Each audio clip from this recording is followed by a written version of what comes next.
This is Chad. He's my boyfriend. We love each other. We said it and everything.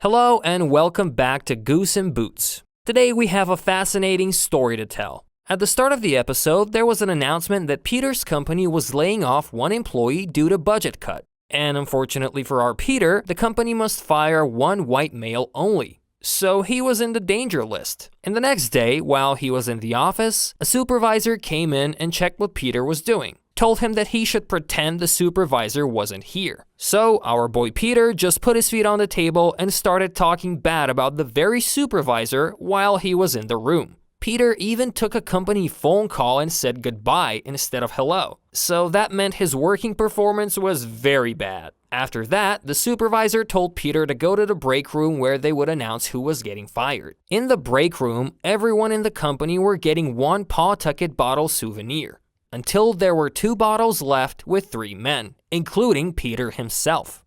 At Peter's turn, he became nervous and started hallucinating, remembering his gay moments, and these are kinda gay.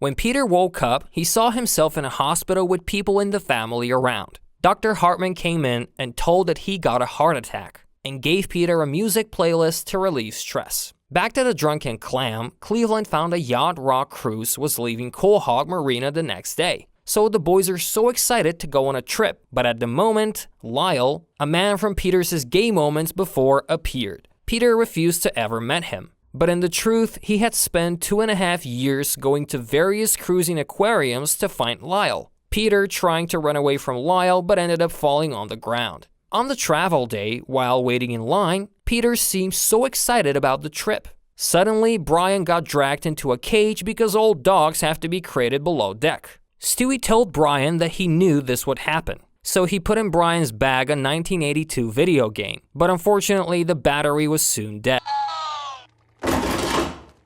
On the ship, the boys found out that Peter brought the whole family, so they begged Lewis not to send any selfie to their wives. But Lewis didn't hear anything from the beggar and sent the messages. Cleveland's wife became angry while Joe's wife was sleeping with another man. The guys blamed Peter and they had a fight, but suddenly a chilling music came on and they forgot about what they were baffling about. I don't know. My cares have all suddenly melted away. Joe and Cleveland shared a room together, but it only had one bed, so Joe's idea was to sleep head to toe with Cleveland. Outside the room, Peter asked the sailor if the singer Bob Welch was on board, but bad news for him, the singer was dead a long time ago. The whole family started laying on the bed together and missing Bob Welch, and Stewie just wondered, who the fuck was Bob Welch? Who the is Bob Welch? In the bathroom, Stewie asked Chris what he wanted to do at night and suggested going outside to meet new people. Chris drank too much wine, refused to go with Stewie, and got mad at him because Stewie insisted that Chris is jobless. He later went to the magic For my show. next trick, I'll need a volunteer. How about you, sir? No, I don't want to do it. Meg met a guy who worked on the ship, told her that his job is to clean seagulls' dung, and he asked if Meg wanted to messing around the damp house next to where the seagulls crap. But Meg told him that was her poop and she had been dealing with fecal albinism. At the party, Cleveland and Joe were making a food spread in their room. Joe grabbed some cocktail, but it was slowly dripping off his suit. Cleveland saying sorry Peter about Bob Welch, which made Peter feeling bad and laying on the food table with the captain thinking about the singer. Well, if the captain was there, who was driving the ship? There was a great wave coming in, interrupting Meg and the boys' sweet time. Even worse, the boat paddle flew right into his neck, decapitating him.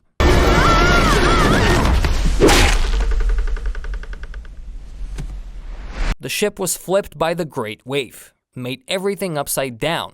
The family must hang onto the tables not to fall down. While people were planning to escape, the ship broke and some got drowned. Meg showed to the family her new boyfriend, though that was what remained of him. The boy's head fell from the balcony and Meg asked Chris to get it for her.